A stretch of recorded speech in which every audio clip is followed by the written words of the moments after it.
The way you see and experience this world is actually a blessing, not a curse. A lot of what gets artists stuck, abusing pills, alcohol, drugs, etc., are the very things that can help artists create their best art. But when harnessed properly, all those emotions, all those feelings, that intense sensitivity, even those imperfections are the very things that can help you connect and relate to your audience, even create purposeful, meaningful, original art. Hi creatives, my name is Lauren Elizabeth with Lauren Elizabeth Animal Art. If you missed my last video, I started a brand new series called Leap Beyond Technique, a new painting teaching series where I finally help you connect the dots in your animal art, connecting your own unique story, the good and the ugly, with the right technique, the best color palette, and the right mindset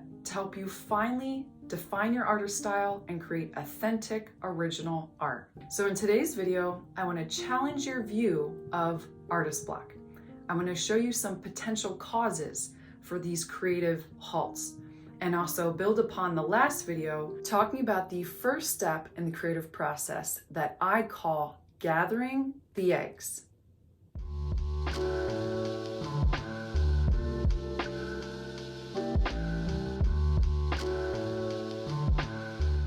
I recently got back from this amazing trip with my husband to Wisconsin. We live in Illinois, so it's about a 2-hour drive.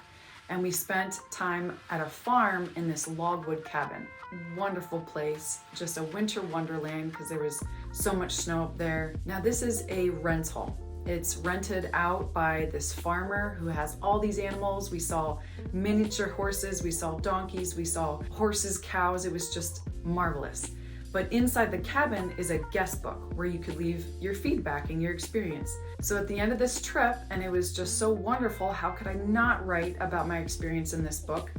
I sat down and looked in front of this page with my pen, and I just went blank. I was so concerned about what the next guests were gonna think after reading my entry, because you could tell there was just so many people adding to this book. One second I had so many things to say, and then the next second I had lost it. They would judge me for my spelling. They would judge me for my grammar. They would judge me for how dumb I sounded. These are all the thoughts that came into my mind, and I would likely never meet these strangers. As I'm sitting there at the table, Adam was seeing that I was stalling, that I was hesitating. And so he started feeding me these ideas, telling me what I should write, saying, why don't you add this? Why don't you add that?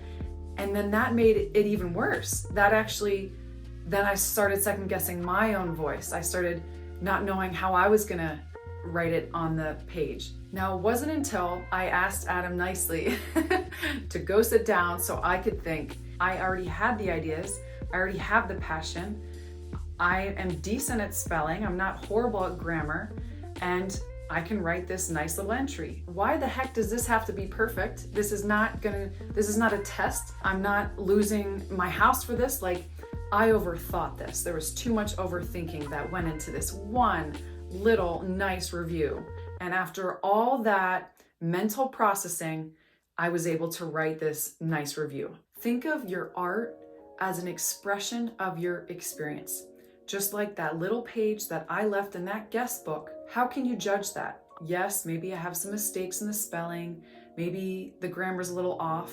It's not perfect, but that's my viewpoint. That's how much I enjoyed that cabin. Maybe I've highlighted something that the next guest never even thought about. Maybe because I've defined a certain restaurant or something that we did, I've now opened up that door for somebody else to experience that. And then if the next guests do read my entry and they do judge it and make fun of me, well, I can't control that. That's actually probably in their own insecurity, something that they are judging themselves for. If art is your experience, your viewpoint, then you can't screw this up. It's actually our own thoughts, the lies we're believing, that are blocking all those ideas. Those ideas, that creativity, is all there because you're human. That's what we talked about in the last video in this series. It's about expressing them and getting them out, not overthinking it. Now, going a little deeper, I want to dig a little deeper here. How we view ourselves, our own personal identity, how we view our feelings, and also our habits are the three biggest things I think that affect artist block. So for those of you that don't know my story, I battled with addiction for many years, up until about 2015, where I really had a breakthrough in my life. I found the church, I got connected. It wasn't until I changed the way I view feelings, I realized that the Lord placed those in me for a reason, to be used for good, and that they can be more of a compass instead of a roadmap. I also today view myself as a child of God. I was designed to be an artist, a creative, loving animals, loving people, and that all goes into my art to then serve people. I also have these habits that the Lord helped me establish, which is getting up in the morning and feeding my mind with really wholesome, good things, like scripture verses. I also watch painting tutorials. I watch sermons and listen to them, getting enough rest. As hard as it is with 2 children, a 2-year-old and a 4-year-old, I really prioritize rest. So if you can reframe the way you see yourself and your self-worth, realizing that you're not created to be perfect, not a perfect artist, not a perfect mom, not a perfect whatever. Also, those feelings are there for good. They're there to help guide you. They're not there to define you. They help guide you in which direction to go. Don't go here, go here. Our feelings is what brings so much emotion and passion as artists. So we need that. That's like our strength. If we're using it right, that can really help us create great art. And then those habits, guys. What's it called? You can't outrun a good diet. It's like the same thing. You just can't run away from those good habits. Try not to think about taking habits out. Think about adding in good habits. Like I said, the sleep, feeding your mind with good, wholesome things, feeding your body with good, wholesome things. I like to take walks. I like to walk my children. I go for walks with my children. I like to walk my dogs. Getting the body moving is huge, and keeping that creativity up. I truly believe you can stay inspired through any season of life if you keep your feelings in check, you have the right habits, and you know who you are. I think this is what can help you prevent any artist block. All right, guys, so that leads me to where we left off from the last video in this series. Again, I recommend you watch that. I have that link down below. But I gave you some action steps to the first steps in creating your own original art. So I'll go over that right now. The first step is collecting those eggs. Gathering those eggs. You don't know how they're going to hatch, but you're gathering all that inspiration so that you have it and you can then assess which eggs you're going to take and test out. Gather those reference photos that really inspire you from those ideas that keep coming up, those images that keep coming up that you just can't ignore. This is where you want to get all the senses involved, guys.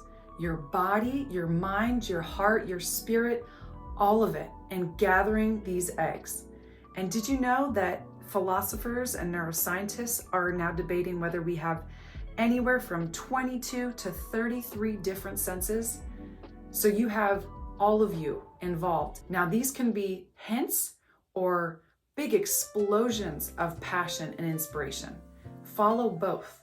You might have a little hint there, maybe a droplet there, or a big bomb over here of just crazy inspiration. I would say run with it, guys. Whatever comes, just gather all those ideas, maybe in your Dropbox, or just start printing off reference photos. This inspiration could come from something you see, or something you taste, or something you feel, or something you hear, a song, a quote that you read, a movie that you watch. There are so many ways that we can get inspired. Now, in this stage in the creative process, you don't really want to attach yourself to the end result. You want it to be blurry. You want to leave those gaps. And that leads me to our action step. Take those reference photos, that inspiration that we collected from the first video, and now I want you guys to create a rough sketch. Don't make it perfect. Don't make it crystal clear. Don't draw everything in. You want to leave things out on purpose. It's both an exciting and scary process. That's the creative process. That's why I think so many creatives quit. Now, if this is overwhelming and too intimidating because you just started your creative journey, you just started using acrylics, you don't even really know the different acrylic techniques like blending, layering, I have what's called the Online Animal Art Masterclass. This is what helped me through my own recovery through addiction. I created regular animal art while listening to sermons, TED Talks, feeding my mind with wholesome, good things while just applying myself as an artist. So I go over pretty much everything I know about technique. I would recommend starting there. Start with technique before you start creating your own original art and learning the feel of painting. Learning what it feels like to add too much paint to your brush. Learning what it feels like when your brush starts sticking to your canvas and you need to wash it off. Learning what it feels like to have paint that's too thick or paint that's too wet and you need to add more heavy body paint to it.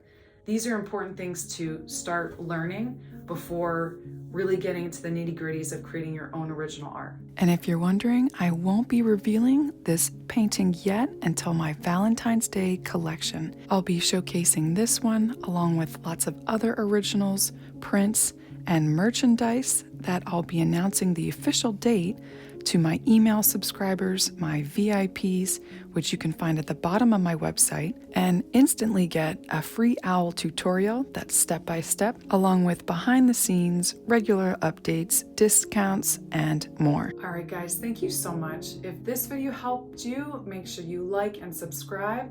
I hope you have a blessed day, guys. Bye.